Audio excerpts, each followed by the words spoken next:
Welcome back into another episode of the Believe Georgia Tech podcast. Yes, we did not disappear off the face of the earth. I know it has been a few weeks. We've had a lot of stuff going on, but we are back. We're going to be back to doing weekly shows, we promise.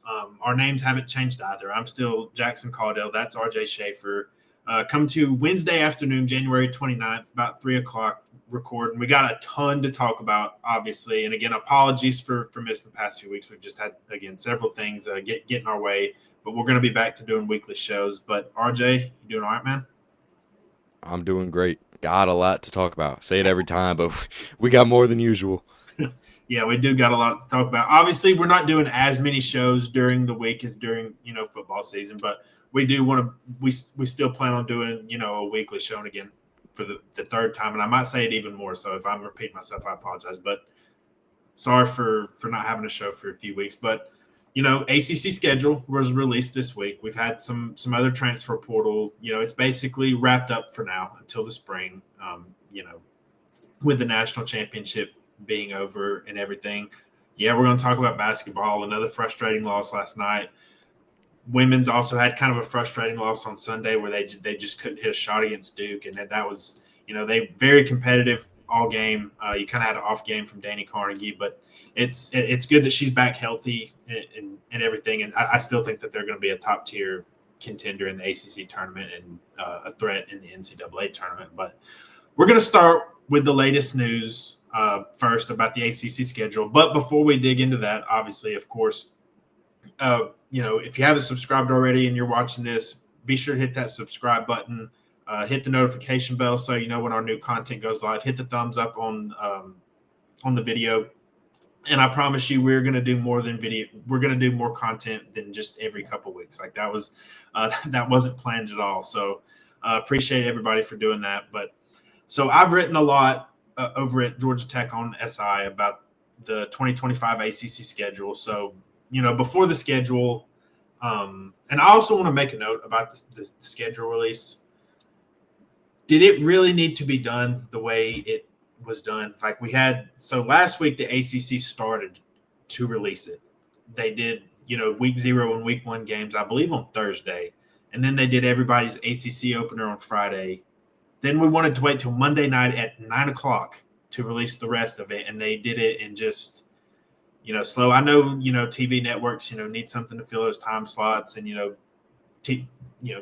schedule releases can do that. But it's just, man, I just hate the way that that's done. But the schedule is now out. And my first thought when looking at it is I think what a lot of people thought as well. I don't want to put words in anybody's mouth, but I think it's pretty favorable. They start the year off with a road trip at Colorado. I know it's probably way too early to care about game odds for any of that, but if you go look at FanDuel right now, they've already got Georgia Tech as a 4.5-point favorite at Colorado.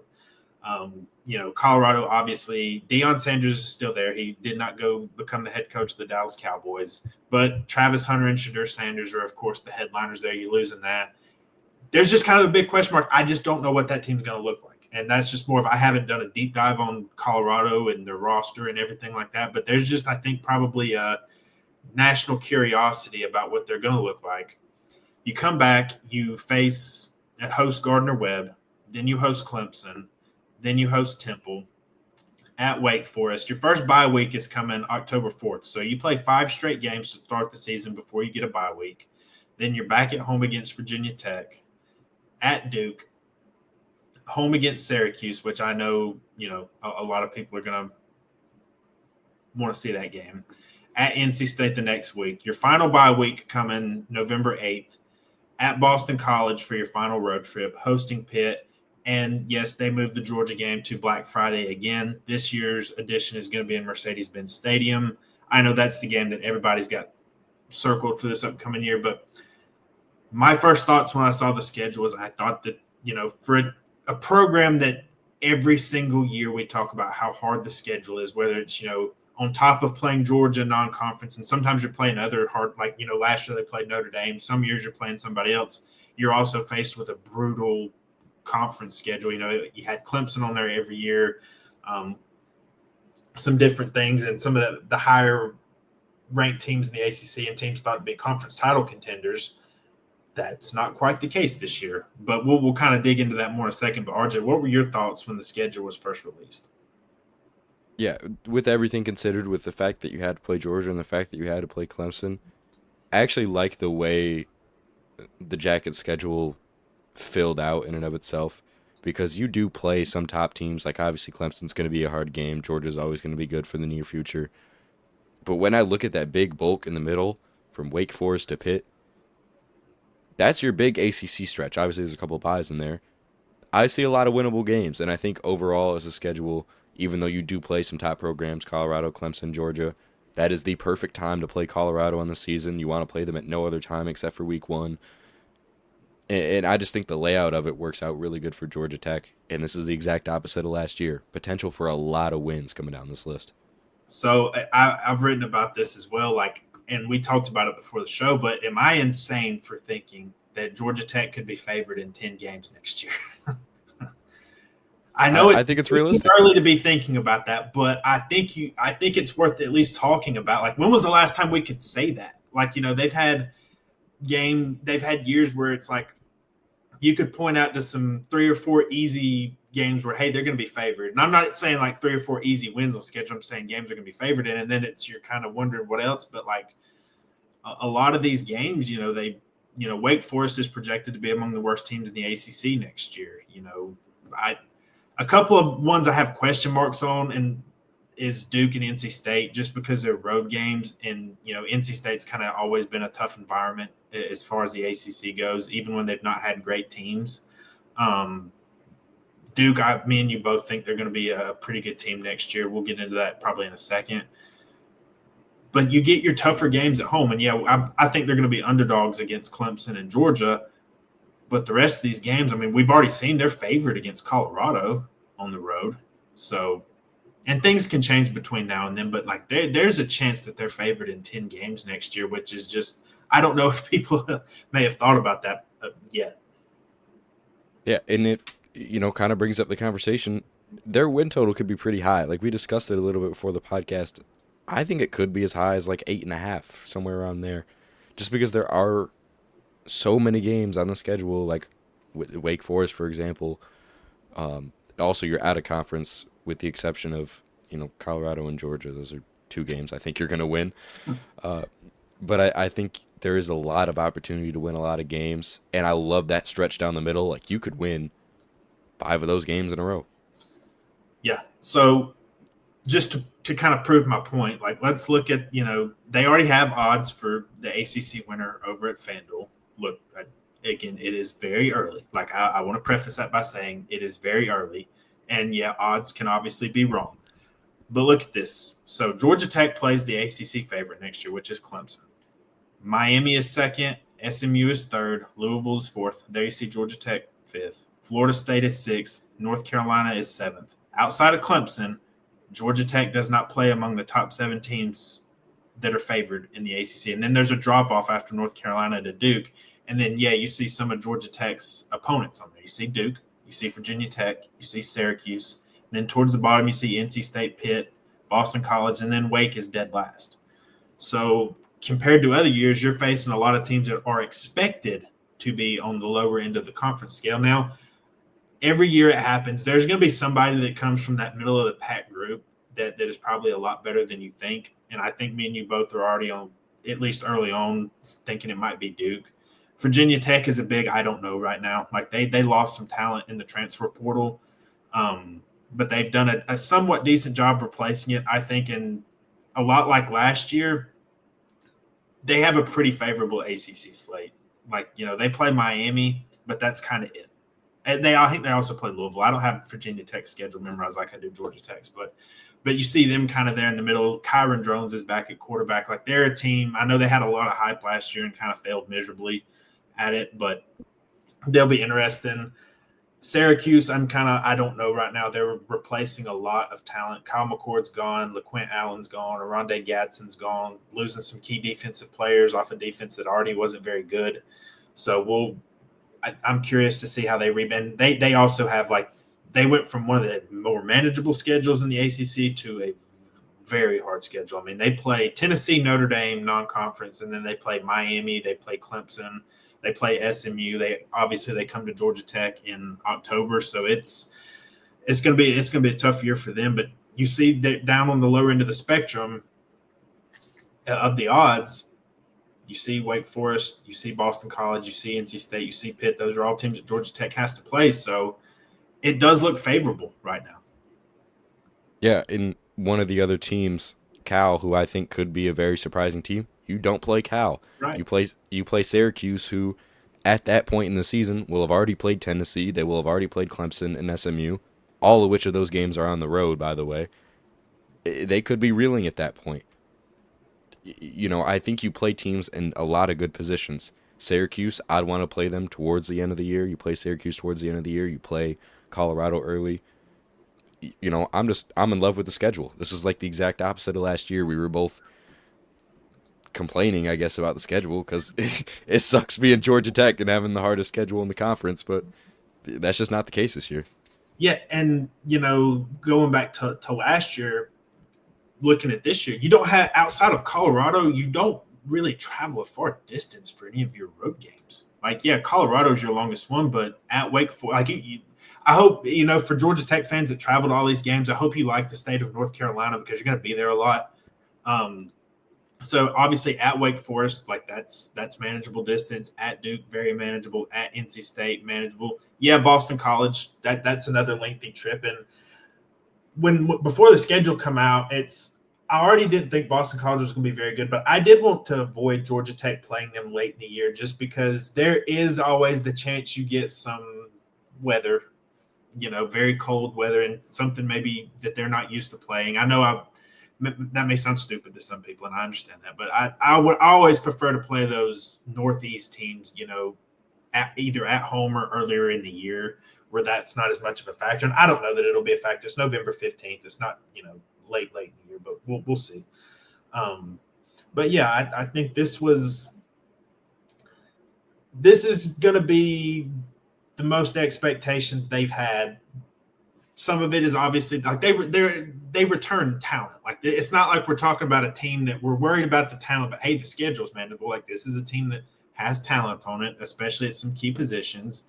You retained your coordinators. Like you have maybe the best pair of coordinators in the ACC. I guess with Clemson getting Tom Allen as their defensive coordinator from Penn State, they could probably make a case with him and Garrett Riley. You have one of the top pairs of coordinators though in the ACC, and for all the other things we mentioned, you're playing. Some of the teams are projected to be among the worst in the conference, but this also brings me to the point of, what's been one of the things we've said about Brent Key over these past couple of years. They have had zero issue getting up for a big game. You go back to Georgia last year, you go to Miami. At the beginning of the year, Florida State was obviously a highly anticipated game. Notre Dame I don't really count because Haynes King didn't play in it. You go back to when he was an interim coach, when they played Pitt, when they played North Carolina. They've been competitive with Georgia ever since he's took over. They've had no problem getting up for those really big games. The problem has been consistency. It's just the week-to-week consistency, and it's, hey, can you handle going on the road at Duke, in the middle of October when people are talking, if your record's good, people are talking good about you and that kind of thing. Can you go on the road and handle, if you're having a really good season, can you go on the road and handle a tough road environment in NC State? I talked about it at the top of the show. I've always had a lot of respect for the environment and venue over in Raleigh. Like they've pulled a lot of upsets over there. Like I'll never forget when Florida State was number 3 or number 4 or something, like 2012, 2013 or so, and they beat them. And that NC State team wasn't a great team overall, but that's a tough place to play. Beating Syracuse, beating Pitt at home, teams that if you are favored to win those games, can you have the week to week consistency, or is it going to be more of the same? So they have to show that. And I understand people's skepticism if they don't believe it. I have some skepticism as well, even though I wrote it. I think there's a chance they win 10 games. I don't think that it's crazy to say that at all. And I think 8 or 9 wins probably should be the expectation next season. I don't think it should be let's just get to a bowl game and then hope we can catch some breaks. I think 8 or 9 wins probably should be the expectation next year, barring any injuries, of course. Yeah, I think your expectation is you got to get to a high tier bowl game, and I think the schedule sets you up for a good spot at that. And if all things go well, if you catch a couple of losses, maybe one, maybe another, and you get into the ACC championship, I mean, you're looking at a college football playoff. You're It's playing for a playoff bid. Yeah, there were two teams in the ACC that made it last year. We were kind of talking earlier in the season. It might be one, could be two again next year. If you get into that ACC championship game, there is a high, very possible opportunity that you can get into the college football playoff. And I don't think that's the expectation, but I think that is the goal for this year. Yeah, and it's something they're probably not going to talk about. Like I wouldn't put those expectations on myself, but and those aren't the expectations I'm going to go into next season with. I'm more going into, hey, this is a chance to win 8 or 9 games and show continued improvement. And look, I said this last year when the schedule, we were all talking about how hard it was. What I said last year was, hey, some of these teams we think are going to be good are probably, some of them are going to disappoint. Like it does happen every year. And it was, everybody was talking about, oh, we got to go to Blacksburg in October. And I know they lost that game because they had some injuries there. But Virginia Tech was a huge disappointment last year. NC State was a huge disappointment last year compared to the top. They were they ranked to start the year? NC State, I think they may have been. If I'm wrong on that, I apologize. But I think they were at least discussed in that thing. So there's probably some teams on this schedule that you think might not be very good that are probably going to surprise you. If I had to take a stab at that right now, it's probably either Duke or Virginia Tech. I don't think those teams are going to be 10-win teams, but it's not going to be a cakewalk. Like I think you're going to have to be aware of that and go into it with the right mindset. Now, it doesn't mean, every team's going to be, some big surprise, but there are probably going to be a couple of surprises on your schedule where you're like, man, that team's having a much better season than I thought, and it's going to be a tougher challenge. And, yeah, I think Duke and Virginia Tech kind of take that mantle. But, yeah, I think to kind of wrap up the schedule talk, I think week-to-week consistency is going to be the big thing next year. Obviously, staying healthy now, that's out of your control. And it's just we've talked about it before the season, what was it? 2 years when Brent Key's first season, their win total was like 3.5 or 4. Last year was at like 5.5, and me and you both took the over. Next year, there's going to be some expectations, and it's going to be how you deal with it because they haven't had that going into the year because, you could hype yourself up all off season going on, hey, nobody thinks except us, might I add, nobody thinks we're going to win the Florida State game. Everybody's counting us out of that. Now it's going to be, hey, we're favored to go on the road week 1 and win Colorado. Like, I hope we don't disappoint people. It's different. It's a different mindset, and they have to show they can handle it. Yeah, and I think there are a lot of recipes to a lot of different kinds of success. Like, even if you drop the game to Clemson, you could win out the rest of your ACC schedule, and you're in the championship game. Like, there's just probably you're likely in the championship game. I just think there's a lot of avenues to do good. Again, you don't. I guess you could take this as an advantage. You don't play the amount of good teams as you did last year, so you have less opportunity to upset. Like a Miami might not happen this year, but that's fine. Like you said, there are surprising teams in the ACC. I think Georgia Tech could be that, but I think national media is starting to understand how good Georgia Tech is. They showed that last year, and now, I guess this is a prove-it year for Brent Key. I think he's already done an amazing job, but this is the step to the next level. This is the step back into ACC stardom that the Jackets once had.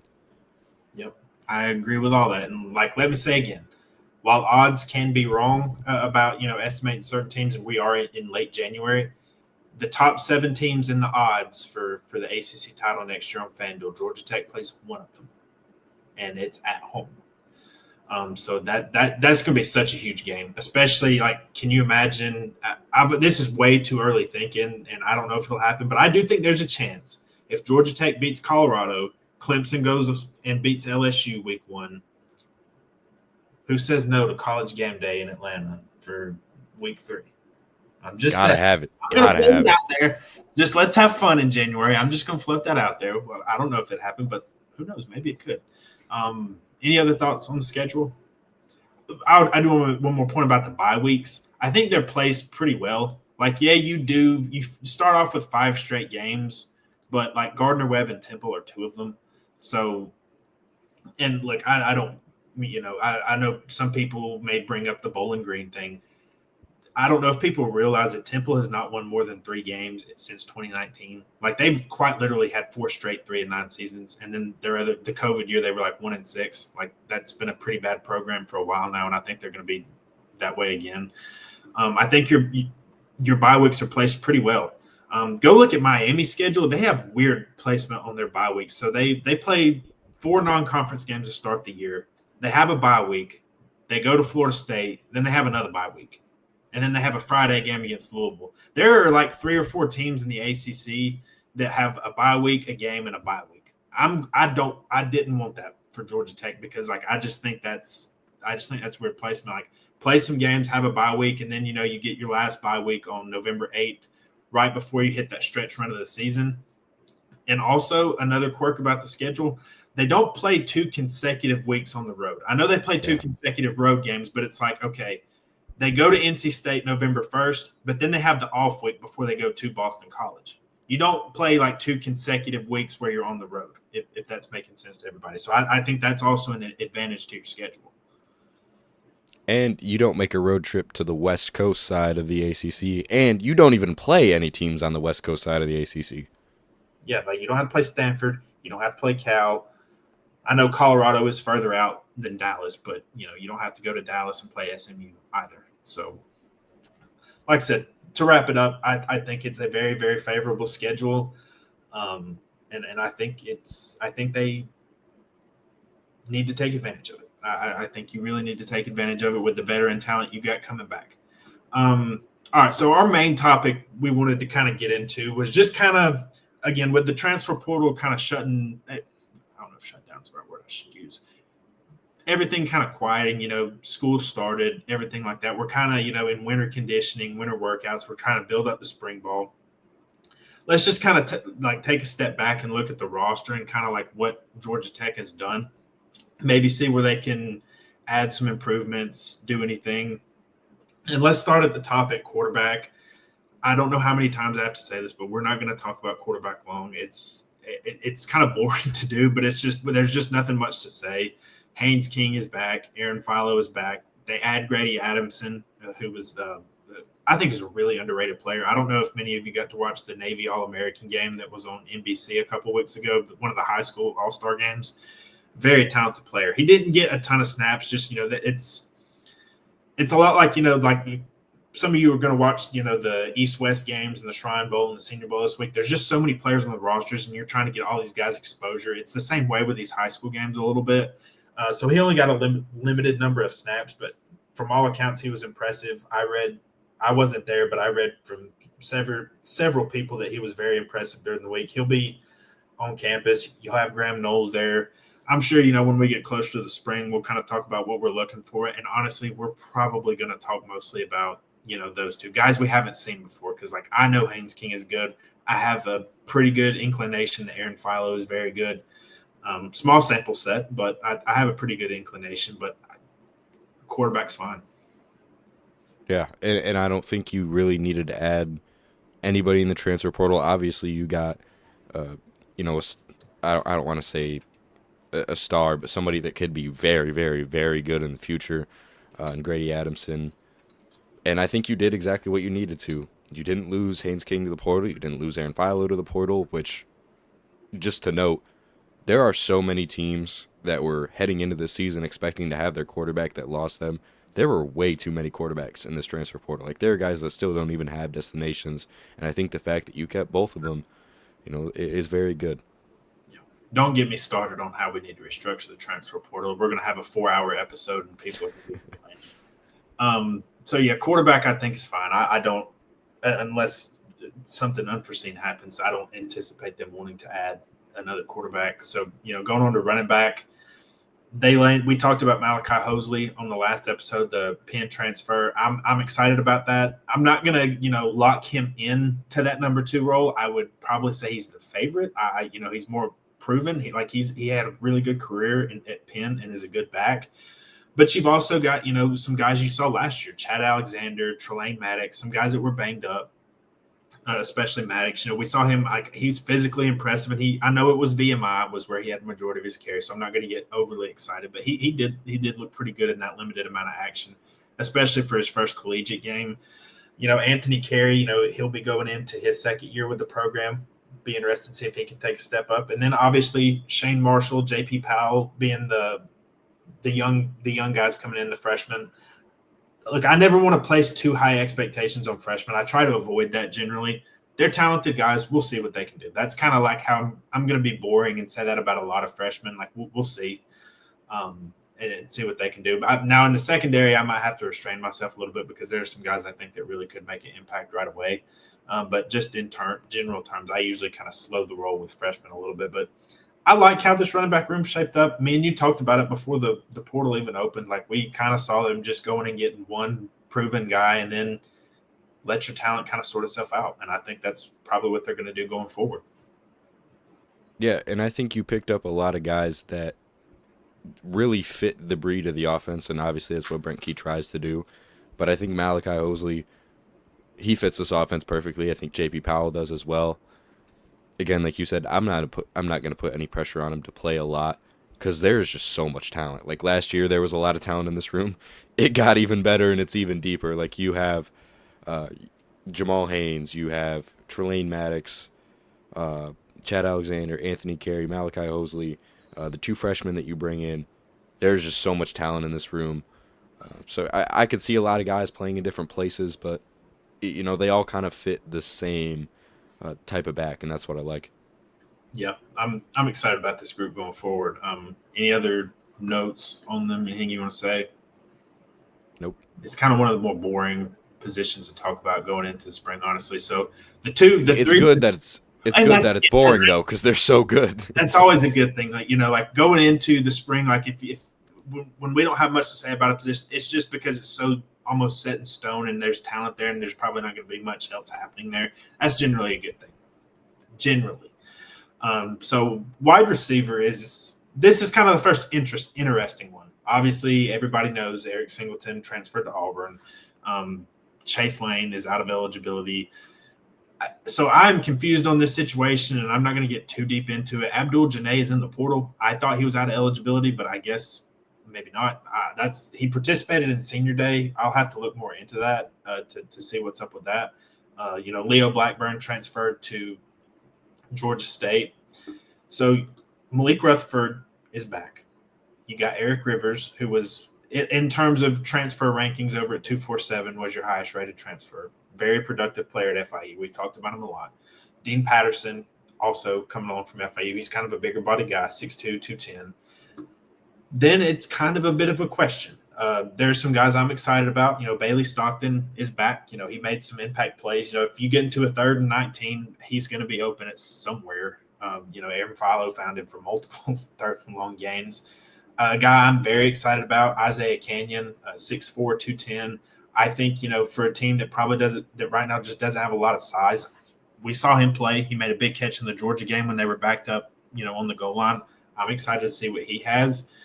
Zion Taylor will be a redshirt sophomore.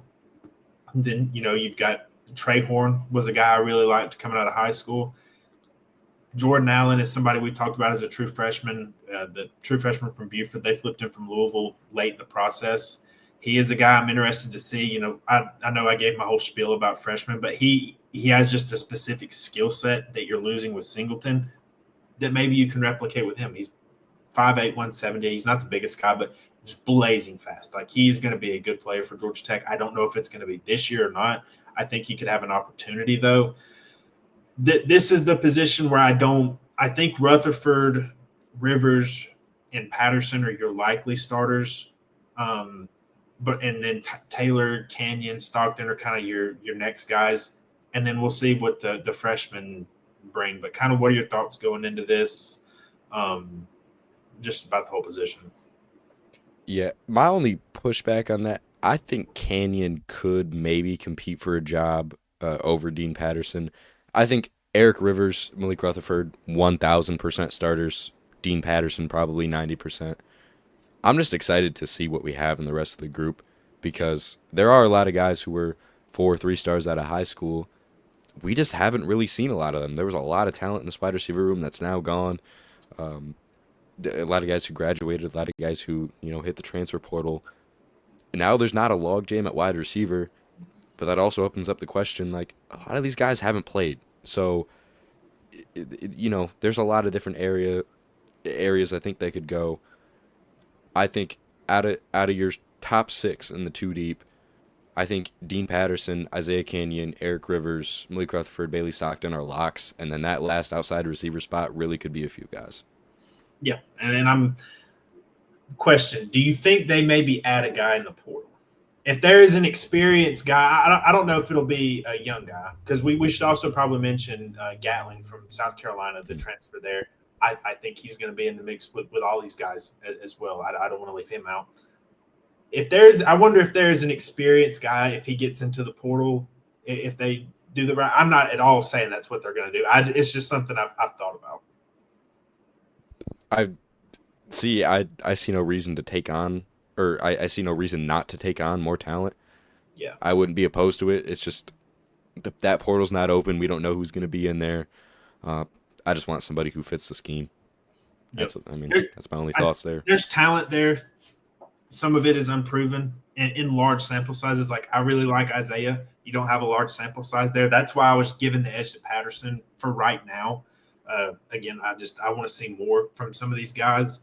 But there's talent. Like there's no question about that. That it'll just be a position I'm watching pretty closely this spring. Anything else on the receivers? Mm-hmm. All right, let's talk about tight ends, where we're probably going to see like 9 guys play like we do every year. Like this is just like when I was writing my depth chart piece over at SI, I wanted to point out, tight ends, like just because one guy starts or maybe you see 1 or 2 guys get the first reps, Georgia Tech plays so many guys at the tight end because tight end position is such a key part of the Buster Faulkner offense. Like we saw what an impact Jackson Hall's made, who good luck at the Senior Bowl this weekend to him. I've already seen he's been pretty impressive so far. He is an absolute monster in run blocking, and we saw that last year. Now you don't have that. Also, Avery Boyd's gone. Rylan Goday's gone. So you do have a little bit of some question marks there. Brett Seither is back. He's also coming off an injury. Luke Harpering is very talented. You don't have a large sample size. They bring JT Byrne in from Cal. You get the kid from Wake Forest in there as well. And then you have David Prince, who was a recruit last year. I don't really expect the freshman to be involved. I don't think so, but again, who knows? Maybe they work their way in there. Kind of how do you see this playing out? Because whenever I look at Georgia Tech tight ends, I kind of look at who fits what role. Yeah, that's the same thing I would say. I think Byrne and Lodge, the 2 transfers, I think they kind of fit the exact same roles that, were left last year. Outside of that, I think it's going to be pretty equal based on what play you're going to call. I think you're going to see 4, maybe 5 guys play a pretty consistent amount. There's going to be no dominant no dominant tight end 1. Same thing as last year. I just don't see. There's not much of a change in tight end. It's just kind of different names that fill the same roles. Yeah, and we talked about this a little bit when we were kind of a little bit after the Birmingham Bowl. I think looking at the guys that they signed from the portal, like. That's kind of what JT Byrne did at Cal. He's kind of the run blocking guy. I kind of anticipate him doing that. Look, Harry Lodge was not his PFF grades were kind of poor in that area. It doesn't mean he can't do it once he gets, coached at Georgia Tech, but I'm kind of interested to see where he fits in. We all know Harpering was a 4-star recruit in 2024. I'm very interested to see where he fits in because he did make some plays this year in a couple of catches. The notable one being in the North Carolina game where it kind of like a play broke down and then all of a sudden he's streaking down the sideline after he caught a pass. But just again, I'm just kind of seeing what roles they have guys in because I don't think, you don't have Rob Gronkowski on your team where it's just, okay, just throw it up to him. He's going to do everything for us. But you have guys that do certain things well, and I think it's going to be what it always was. And it's, how quickly can Seither get back and, he made some impact catches in the 2023 season. How quickly is he back and fully healthy and ready to go? That's kind of the questions I got. I don't Yeah. see them adding to this room either. Yeah, I don't think so. You kind of did. Unless you lose a guy in the spring portal, but I don't think you. I think everybody's pretty happy. That's the thing. Like, I want to preface this by saying, like, all this is provided that they don't have some surprise entry in the portal or injury, like God forbid injury, but also the portal as well. And you know, I wanted to kind of do more of a roster breakdown than a let's make a depth chart type thing. Yeah. You know, I think I have an idea of where I think guys are going to feel like. Obviously, yeah, Haynes King should start quarterback, but I think it's more useful to kind of break down the roster as a whole than trying to say, well, he's going to start and he's going to start. That's kind of why we're doing it in kind of this format. But I think tight end is going to be very interesting to watch. I don't anticipate them adding another guy in the spring, barring anything of the nature we just talked about. The position that I found very interesting when I was, writing about it a couple weeks ago was the offensive line. Just because I don't know how the depth is going to shake out in terms of who's going to be where. And you obviously have a couple of spots open up now. So, just to make it easy to start off, you have maybe the best guard tandem in the ACC with Keelan Rutledge, who was a first-team All-ACC player last year, and Joe Fusile, who has played a lot of snaps at Georgia Tech. I am, 99% confident that Ethan McKinney is going to step into left tackle. He played it a lot as a true freshman, was freshman All-Americans by various outlets, didn't play a lot till the end of the season, split time with Corey Robinson. Corey Robinson left to go to Arkansas. I am 99% sure that you're going to have Ethan McKinney step in. The questions are going to be who replaces Weston Franklin and Jordan Williams. Those were two guys that played a ton and were very good. Like, they're both – I know Jordan Williams is playing in the East-West game tomorrow, I believe. Playing in that. Guys, I'm interested to see what happens to them in April. But who replaces them? This is kind of where I've gotten, I don't know, because one thing I will say – sometimes they kind of move guys around. Like Harrison Moore played different positions last year. He's the guy I'm watching, seeing where does he fit in. Tana at center. He's kind of, he was the backup at center last year for Weston. Is it just as easy as sliding him into the center spot and taking over there? Who takes over at right tackle? Is it, Benjamin Galloway? He was listed on the depth chart as the backup there. Could it possibly be somebody else? That's the questions I want to have answered, in the spring. And, they also, as we mentioned, we've talked about a lot, they brought in one of the best offensive line classes in the country in the 2025 recruit class. We all know about Josh Petty, the 5-star, Peyton Joseph. Now, Peyton Joseph's the one guy I don't see playing because, again, he's a guard, and you're pretty set at guard going into the year. So I don't foresee him playing, but you also brought in a couple of guys from the portal, Jacoby Jones from the JUCO route, Andrew Rosinski from North Carolina, both talented guys. Maybe Rosinski factors into the right tackle battle. You also lost some other guys to the portal. We talked about Corey Robinson. You lost some younger guys. Jordan Brown's gone. Brandon Best is gone. Kai Greer left for Stanford. But you have Patrick Screws Jr., he's another one that left. But you have guys like Jamison Riggs who are going into their redshirt freshman season. Rosinski coming over from North Carolina. You just have a lot of guys probably in the mix. And truthfully, I really don't know how those positions are going to shake out on January 29th right now. That is offensively, that's the number one thing I'm watching in the spring. Not just not just center and right tackle, but it's just the depth. Like, where are guys playing? Where are guys fitting in? Like, what's kind of the idea they got going into the spring? Yeah, and that's the one thing that, we talked about for every other position. I think this is the most likely position on offense to pick up a guy in the spring transfer portal, just because you have so much depth. It's kind of similar to running back, honestly. You have so much depth. You have one of the most talented offensive line classes in the country. You just don't have a ton of guys that are proven at the FBS level. Like, you have guys, again, from the JUCO level. You have guys from high school. Not a lot of guys that have done it at that level. I could see maybe, a center in the spring portal, maybe a guy right tackle. There's just a lot of options to do a lot of things. And maybe Josh Petty gets some playing time. Again, they're going to rotate everybody in, but maybe he gets more playing time than we think. There's a lot on the table for this season. And I think you do have a very, very, very strong foundation, and I see no reason why they're not going to be good this year. It's just a question of, how's that going to shake out? Yeah, and that's the thing. I don't have really a worry about a Brent Key or a Jeep Wade coached unit. It's just more about you're just unless you go get somebody in the portal, you just got some inexperienced guys, and they could turn out to be really good. But it's just this is a position I've got my eyes on the closest here. We don't have dates for spring practice yet, by the way. Like I don't know when that's going to start or when the spring game is going to be. I would expect to probably hear about that sometime soon. They usually do like in January or February. They usually announce it. It'll probably be the standard practices throughout March and then the spring game one Saturday in April. But that's just purely a guess on my part. But yeah, offensively, I would say in terms of intrigue of where I don't know, like it would probably be offensive line, receiver, tight end, running back, quarterback. I don't know if you feel differently. That's about what I would say.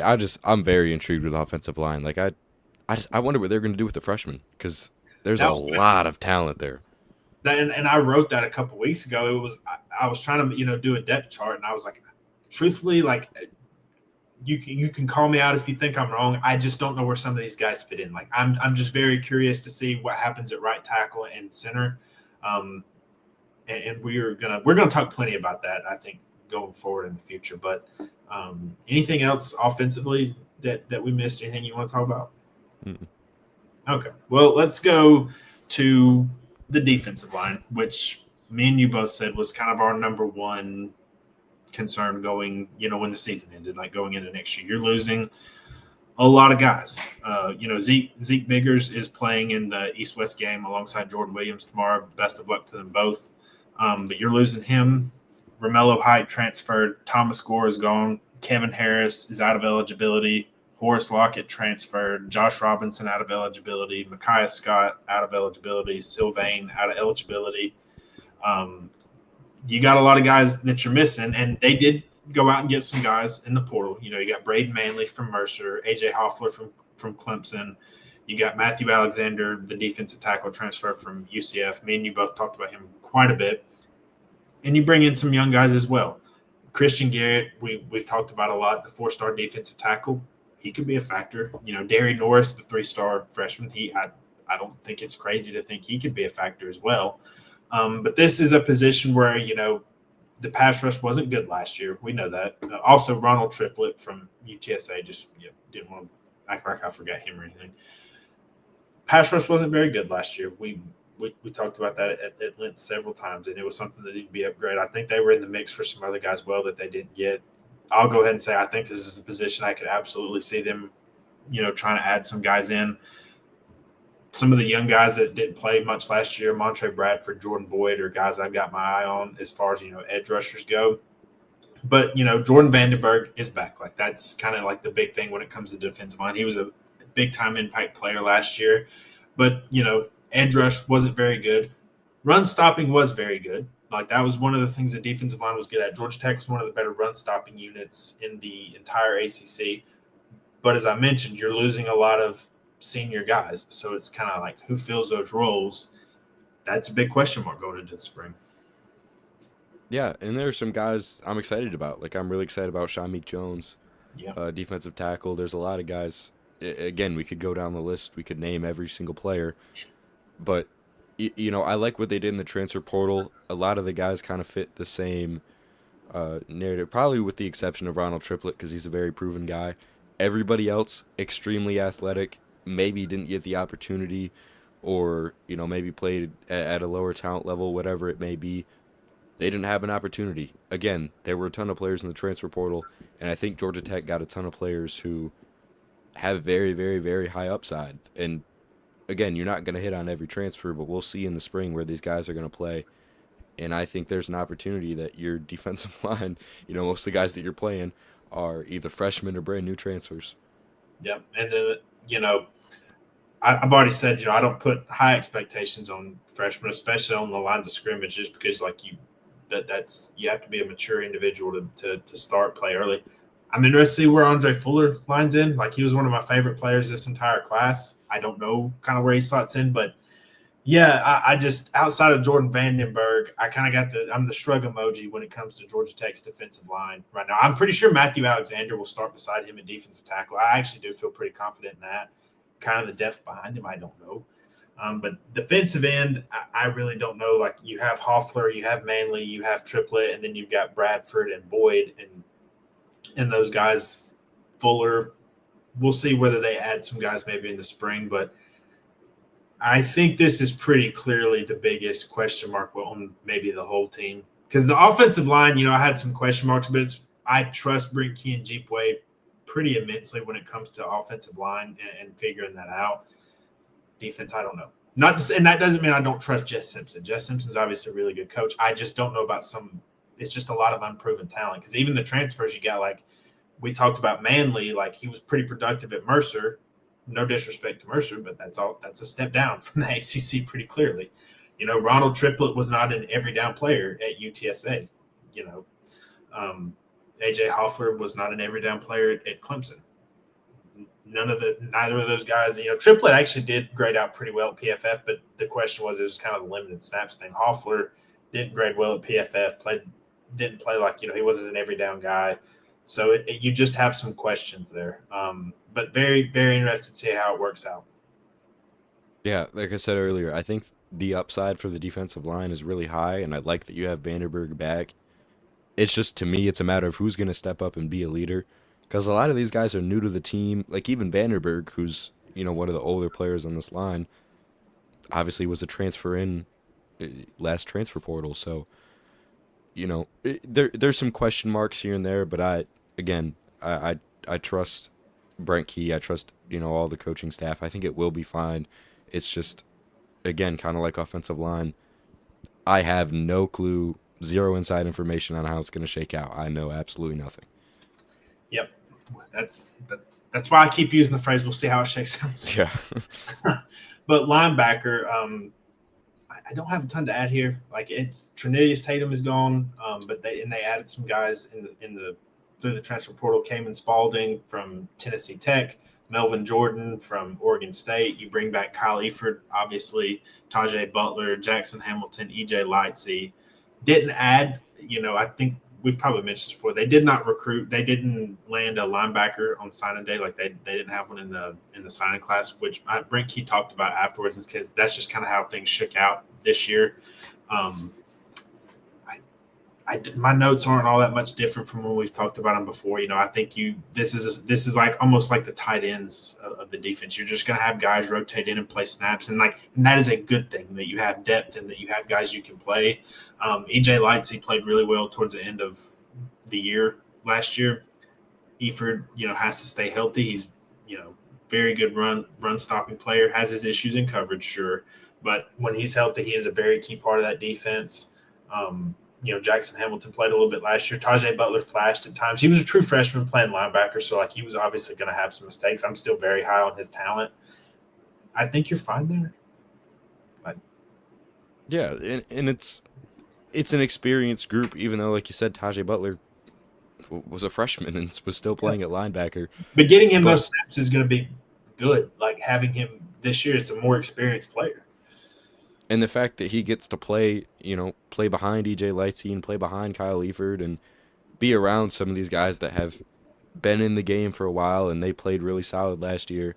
So just looking for the same thing out of the linebackers, maybe a step up because, again, it is a similar group from last year. Obviously, you lose Tatum, but, same guys just looking to get better. And I think there are, like Cayman Spalding, I think could compete for some time. Melvin Jordan could compete for some time. And they're going to have guys rotate in, but overall, I think it's a solid group, one of the best on the defense. And, I think that's a relief to Georgia Tech fans for sure. Yep. So going to the secondary, Warren Burrell is gone at corner. LaMiles Brooks out of eligibility. Jaden Davis transferred to Georgia Southern. The rest of everything is, kind of – Tay Seymour obviously transferred to Auburn, but Amari Harvey is back. Clayton Powell-Lee is back. They went into the portal and got some guys. I really like what they did in the portal. I'm pretty high on Kelvin Hill, the UAB transfer.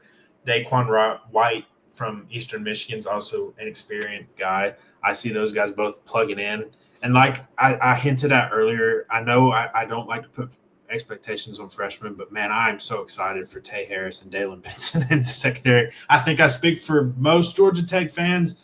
Look, Pinson was awesome at that Navy All-American game a few weeks ago. Like, he was getting a lot of praise there for how he was doing. I'm very excited to see what they bring. Again, they're true freshmen. They're very talented. They were very highly ranked, like top 100 players. I think Harris was in the top 50, a borderline 5-star player. I'm super excited for these guys and see what they could bring. And they're kind of the reason I don't think you'll see a ton of, additions in the portal in the spring. I think you're kind of looking at those guys as being either depth pieces or guys that can play right away, while also, Omar Daniels is also back. He played much better when he was moved to free safety instead of playing nickel. I know he had his struggles at nickel at times. Rodney Shelley is back. Again, Syed Gibbs, I know, had his struggles at times last year, but, he's got a year under his belt. We go back all the way back to last spring. I mean, you said we like Syed Gibbs, but it's also he played at Rhode Island, and no disrespect to them, but it's a step up. And we thought there were going to be some bumps in the roads. There's no reason he can't improve going into this year. Zachary Toby, he took his lumps in some games, but that was his first real action of his career last year. So, and at Georgia Tech, I know he got picked on a lot in the Georgia game specifically once some guys went down, and I'm hoping he can bounce back from that. Vanderbilt also, I know Pavia and them, they went after him a little bit in that game. So, yeah, I like what they bring back. I like the additions they made, whether it's freshmen or the guys through the transfer portal. It's a little bit like receiver in that, if a really experienced and talented guy enters and there's some mutual interest there, I definitely never not pursue good talent. I don't think it's like a dire need though. Yeah, and I don't think, especially at cornerback, I don't know if you want to block the guys that you just picked up in the transfer portal, because I think Daquan White and Kelvin Hill, I express the same excitement about them as you do, and like you were excited about Dalen Pinson, I am so excited about Tay Harris. It has been a while since Georgia Tech has had a recruit like him, and to see the way that he absolutely loves Georgia Tech. Like, I don't know if you've been following him on social media. Oh, yeah. He's an absolute gamer on the field, but on social media, he posts so much about Georgia Tech. He's a great recruiter in and of itself. It's great to see. I love seeing that from guys. And it's great to see a player take it upon himself to recruit other players to Georgia Tech, and I think that's going to be beneficial in multiple ways, because he's going to start in a couple of years, maybe, sooner rather than later. He's an absolute gamer. People are going to want to play with him, and he's a positive culture guy. I absolutely love Tay Harris. He's going to get some run at free safety this year, and being able to flip recruits like that and have them be that excited about coming to Georgia Tech is just huge. Yeah, really big. Am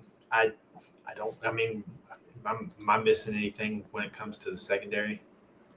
Not that I can think of. Pretty much covered it all. Special teams, we talked about Marshall Nichols coming in from UNLV to be the punter. Aiden Burr is back as a kicker. Obviously, the biggest, question mark on the entire team, the one I'm going to be watching the most closely this spring, is who replaces Henry Freer as the long snapper. That's top priority. But I will miss Henry Freer being on the team. He's super, super, super, super smart guy. I'm sure everybody's seen the awards he gets for his academics, and he's always great to talk to out of practice. But needing a new long snapper now, so I think the big thing is can you just be better than you were last year? Because we know special teams cost them games. It was a big issue in the Georgia game. It was a big issue in the Syracuse game. And some other moments as well. So special teams has to be better next year. I think they did. Marshall Nichols, again, was a really good punter at UNLV. We'll see about the rest. Yeah, and the one thing with specialists, even though he did play at UNLV, I would say punting is pretty transferable. If you punt good at UNLV, you're gonna punt good at Georgia Tech. And I hope I don't have to eat our words on that. But yeah, I don't think just because you're a good punter in the Mountain West doesn't mean you can't be a good punter everywhere else. I expect that to be pretty transferable, and I think it'll be good. He's experienced. He's done it a while. It's the kind of guy you were looking for in the portal to replace Shanahan. Yeah, I've So got no overall, other comments. yeah, overall, I like where this roster is. There are some areas I like. I have questions about the defensive line and whether it's the pass rush, depth at defensive tackle. I have my concerns there. I you know the receivers have talent, but there's also just a lot of unproven there. Kind of similar to, a little bit to the offensive line. There are some spots here and there where I can kind of pick at, but you're very good at quarterback. I think you're very good at running back. Your starting line of receivers is good. We'll see about the depth. I think you have experience at linebacker, and I think you got better in the secondary, whether it was freshman talent or transfer talent. So overall, I think it's a good roster. I think it's one that can go against that schedule that we talked about and can win 9-10 games and be in contention in the ACC. Yeah, and overall, I'm pretty excited for being at this point of the season and not having any dire needs. There's no position where I feel like you need to add a ton of guys, and I feel like you're in a really good position. Maybe add a couple of players in the transfer portal, and you're back. There's just I'm happy that there's nothing to complain about. There's not a ton of content matter, but I think that's a good part. Yep. So, any other thoughts on that before we talk about everybody's favorite topic, basketball? Go ahead. So, yeah, I know we haven't been here for a couple weeks. Not much has changed on the basketball front, so not a lot to update you on that. I kind of wanted to the main topic I want to talk about as far as basketball goes. Like, I'm not. We're not going to do a deep dive into the Notre Dame loss. That was extremely frustrating loss. Even given the injuries, I think that's kind of the tough thing is that I think there's some areas where the team's lacking. I think the coaching just frankly has not been great this year, but I also have to cut Stoudemire a little slack because of the situation they've been playing with 6-7 guys for some of these games. To lead a game like that pretty much the whole way last night and then just kind of give it up at the end. And I might get laughed at for saying that was Notre Dame, Georgia Tech were playing a big game, but as far as the standings go, that was a big game because for anybody that either didn't know or doesn't remember, the bottom three teams in the ACC, now that it's expanded with adding SMU, Cal, and Stanford, the bottom three teams in the ACC standings do not make the conference tournament. It's a little bit, like baseball. Not every team makes it in baseball either. So, they're keeping the same format with 15 teams. You got 4 teams have the double bye, 5 through 9 have the first bye, and then, you play it on, as I'm sure everybody's aware. But just kind of, I wanted to kind of show the standings and talk about them for a little bit, So, Georgia Tech is near the bottom. I don't think that's a surprise to anybody. Going forward, like I said, if they had won last night's game, this may sound insane to some people, but they would have only been like a half game or a game behind the number 9 spot and getting a bye. Like that's how diluted the middle of the ACC is. Like it's not very good. And that 8-9 game is going to be a team. I think a lot of people are going to be like, man, those teams got byes. When you're watching like Cal play Florida State in the first round and you're like, man, ACC it's dropped off a little bit. And truthfully it has. But losing last night, you weren't able to clinch the tiebreaker over Notre Dame. They also are up in the win column on you, and you're not too far from the bottom. So as it stands right now, NC State, Boston College, and Miami would be the teams getting sent home. I hope this doesn't come back to bite me, but I think Boston College and Miami, I feel pretty safe about it being in those bottom 2. Like Miami, I think is given up more or less, with all they got going on down there. Boston College isn't very good. Plus, Georgia Tech did beat them already this season. But that third team is kind of up in the air. As you see, NC State is 2-7, Virginia's 2-7, Georgia Tech is 3-7, Virginia Tech is 3-6. They play Florida State tonight. Syracuse 3-6. Georgia Tech's lost to them, and they don't play them again. So you lost the tiebreaker there. Then you have Notre Dame, Florida State, Cal, all with 4 wins. It's a mess right in there. I think, again, I don't want to do just a deep dive on what I think is wrong with the basketball program right now.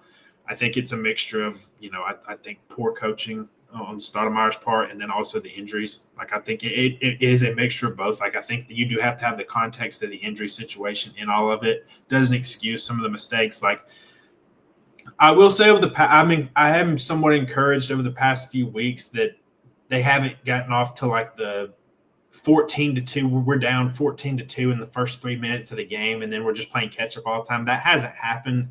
They started off pretty well against Virginia Tech in their win last week. They started off well last night. Like they played as well as you could expect them to, given the roster situation all night, and that's what made it so frustrating when Notre Dame just goes on this run at the end of the game, and Georgia Tech couldn't do anything, especially offensively. You know, the 3-point shooting still not very good.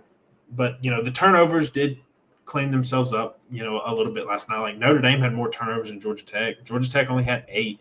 Like, what was it just a few weeks ago? We were talking about that SMU game where they had it felt like 45. I think they ended up like 20-something, but it felt a lot more than that. They shot 49%, which was better than Notre Dame, but they went 5 of 16.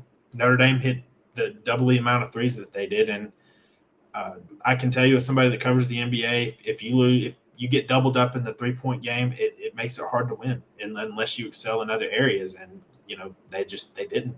They were also out rebounded, and they couldn't stop Marcus Burton, who is a very good player, who had 26 points last night. So, look, I don't know whether they're going to get in the tournament, ACC tournament, or not. Right now, they would be playing Syracuse, I think, in that. But kind of just what are your thoughts on everything right now? I know it's obviously we've missed the past couple of weeks without any episodes, but just kind of where everything is moving forward. Yeah, just with the injury situation right now and the fact that, you know, Ibrahim Sawari is getting a lot of minutes. Obviously, it's been, you know, kind of an unfortunate season for Ryan Mutombo. Duncan Powell's been getting a ton of minutes off the bench. He's been playing well. He's been playing great. I want to make that known. Just for those guys, the fact that they have to play 35, 30-plus minutes a night, it's a tear. It's a tear on the players. And I'm not going to lie and say, you know, you can run 7-man, 6-man offense or, you know, 6-man rosters and have it work out. It's been kind of a rough stretch, and it's hard to claw yourself out of that, because even when you do have guys come back from injury, the players that are playing right now, you know, are really banged up. So, again, I give David Stoudemire credit for working with what he's got, but the fact that you are this low in the ACC, we're having the same conversation as we did last year, it just sucks. We shouldn't be having this conversation, but the fact that they're this low again, this late into the season, and I also think is unfortunate. Me and you talked about this before we started, was they don't really have any wins, like any signature wins. You know, they're 0. I don't want to give out wrong information. They don't have a quad 1 or quad 2 win. I can guarantee that. Like I know they don't have one. I don't know their exact record. And that was, you know, one thing last year is they played really good against Mississippi State. They beat Duke. They beat North Carolina. They beat Clemson. And obviously, again, it's a mixture of both. There's not just one single thing wrong and there's one way to fix it. I think there's been some poor coaching on Stoudemire's part, as well as they're injured. Like you can't hide around that fact of them just being very injured. And I think that does deserve, you know, a lot of mention. So I got the schedule pulled up here and just, you know, kind of looking forward. These next 2 games might be rough. Look, maybe they find a way to pull off the upset. I don't know. The only team I have an insane amount of respect for in the ACC right now, as far as like a title contender, is Duke. I think Louisville and Clemson are very good. I think they're also a pretty clear step down from Duke. I think Duke is probably a good bit better than everybody else in the conference. Louisville and Clemson are probably losses. Like maybe they surprise us and win those, but probably losses. The games you need to have circled and that they need to win to avoid dropping out of the ACC tournament. And look, I know the season hasn't gone well. They're losing, but I think you still want your team to make the conference tournament, because they could win a game. They could also lose one. But like that bottom in the middle of the ACC is just so packed together, and I don't think the teams are all that much different. Like you could win a game if you got in there. I don't think it's crazy at all. But Virginia, I want to say Stanford because I'm still not fully bought in, but I will give them credit. They're playing well, and I don't want to sound like I'm being dismissive of Stanford. They're playing well. They beat North Carolina, who is struggling right now, and gotten some other wins. They're 6-3 in the ACC right now, and are in contention for a double bye, which for a team picked 17th in the preseason poll, kudos to them. Like, they've played well this year. Cal is a game I have circled. That's a home game. You don't have to go all the way out there. That's when you might want to win. They do play Boston College again. I think Georgia Tech, even injured, is still better than Boston College. I don't think Boston College is very good. At Pitt is probably a loss. Like, that's a tough place to play, and Pitt's a good team. That's one I don't foresee them winning. NC State and Miami are going to be important games. Like, it honestly could come down to the wire where you have to win both of those games to get in if some of these other games don't break your way. And then at Wake Forest, I don't foresee them winning that game. Wake Forest is also, when you look at like Ken Palm and some of the other advanced rankings, they're not very high on Wake Forest, but I think Wake Forest is pretty good. Yeah, and I think the one thing that you mentioned earlier, last year's Georgia Tech team had some signature wins, a lot of signature wins actually. This next week, these next couple of games for Georgia Tech, that's probably their last opportunity to pick up one of those level of wins, because I think Clemson is very good. I think that's a tournament team. I think Louisville's very good. That's also a tournament team. If you don't pick up wins there, I just don't see how you're going to have one of those. I think your losses are worse than last year. North Florida is not good at all. At least UMass Lowell was pretty dominant in their conference. North Florida is towards the bottom. I think they're 3-5 in conference play.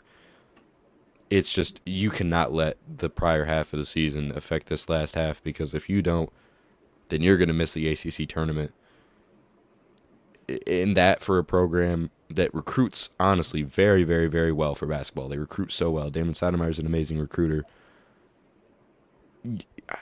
I don't mean this as, negative. I guess just don't know how to word this. It is what it is. It is what it is, but you're going to start. People aren't going to be on the Georgia Tech train for as long as you want them to be on the Georgia Tech train if you're going to keep losing games like this. These recruits, as we've seen with the transfer portal and all the different NILs that they can have, they don't 100% have to come to Georgia Tech. And I think if you start to lose more games, it's going to be time to worry. And I'm not there yet, but this back half of the season, you have to be good. Yeah, and again, we'll see how the injury report shakes out. I know I'm sure some people might get frustrated with me that I keep bringing it up, but I do think it's worth mentioning as much as I am. And then going to the women's side, they did lose to Duke. They do play Miami tomorrow, or actually Sunday. Excuse me. Sorry, I'm getting my dates all messed up here. They go to Miami. They're kind of on the back half of their schedule as well. Their schedule finishes up on March 2nd. They go to SMU, at Boston College, at Clemson, Wake Forest. Then they play 3 straight ranked games, NC State and Florida State at home. Then they finish up the year at Cal and at Stanford. So they are going out to the West Coast to finish their season. I still think, despite the Duke loss, like, that was just a very poor performance on offense. But I still think that this is a team that is well positioned in the NCAA tournament. And they've lost to good teams. Like, they've only lost to good teams. Like, Virginia Tech is a projected tournament team. Obviously, everybody knows Notre Dame is a very good women's basketball program. Right now, I know I saw even after the Duke loss, ESPN's bracketology has them as a number 5 seed right now, and playing UTSA in the first round. Going to Lexington, Kentucky is the number 4 seed in that part. So I still think they have a very good opportunity in front of them. That was a tough loss Sunday. I'll keep it short and sweet at that. Yeah, and one thing I will say about Duke is they're an extremely frustrating team to play against. I think Georgia Tech, I don't have the stats pulled up. I think they shot 5% from 3, maybe 4%. It was pretty bad, but Duke is one of those teams where you're not going to get a lot of possessions, and even when you do, it's going to be hard to score. You just can't let one loss turn into 2. And again, I think this team is really good. I don't think that'll happen. As long as you don't take, any big losses and you win the games that you should win, you should be, a high seed in the tournament, and I think, you have a chance to make some noise. Are they national championship favorites? No. Can they win some games? Like, the Duke game was still close. Even though you shot 5% from 3, you only lost by... They've been pretty competitive in every game. Like, I know Notre Dame kind of pulled away from them there in the fourth quarter, but it was tied at the end of the third. Like Yeah. they've been very competitive in every game. And then, Carnegie was out with an injury for a little bit. So I still have a high belief in this team. It's a very good team. Just hit a couple of rough patches. Yeah, and you're playing in one of the hardest conferences, in all of women's college basketball. I think it is probably the best conference. Yeah, probably. I would probably agree with that, but not worried. Yeah, I'm not worried. They should be 4 or 5 seed, maybe a 6 seed at worst. But again, just a frustrating loss. But I have confidence in this team. Yep. Well, anything else from you, sir? Nope. That was all we had planned to do on this show today. We went over an hour. I hope that at least sort of kind of makes up for the missed time. But again, apologies for missed time. Schedules conflicting and some stuff coming up. It was hard to get aligned and everything. And I don't think anybody wants to hear an hour of me talking all by myself. It's 2 parts make a whole here as the podcast, and I think we work better together anyway. So again, apologies for that, but went over an hour today. Did plenty of football talk. Got a little bit of basketball in there. Don't forget, baseball season is coming up too. And Georgia Tech has arguably the best player in the country on their team, Drew Burris. You get to watch Drew Burris for 2 more seasons at Georgia Tech. Don't miss that opportunity. It's well worth it. Like, Drew Burris is, I'd say, very good, but that's probably just not being good enough. He's an elite player. So baseball season's coming up soon. We'll be talking plenty about that here in the coming weeks. But before we get out of here, of course, the usual, guys, really appreciate all the support. It means a lot to us, as we, trudge through these next few months, just we'll get into spring ball in a little bit and all this different kind of stuff going on. But we appreciate you guys being with us. Like the video, subscribe to the channel if you haven't already, hit that notification bell, follow us wherever you get your podcasts. We love hearing from you guys, hearing the reviews, seeing all the things we can improve upon, because it's all about continuous improvement for us. Like, we know we're not perfect, and we want to hear it from Georgia Tech fans and people that care about the podcast, what we can always do better. So we always appreciate the input, guys. But we plan to be doing our show weekly. We're going to do our best to stick to that as much as we can, with our schedules and everything. But appreciate you guys listening, and we will see you next time.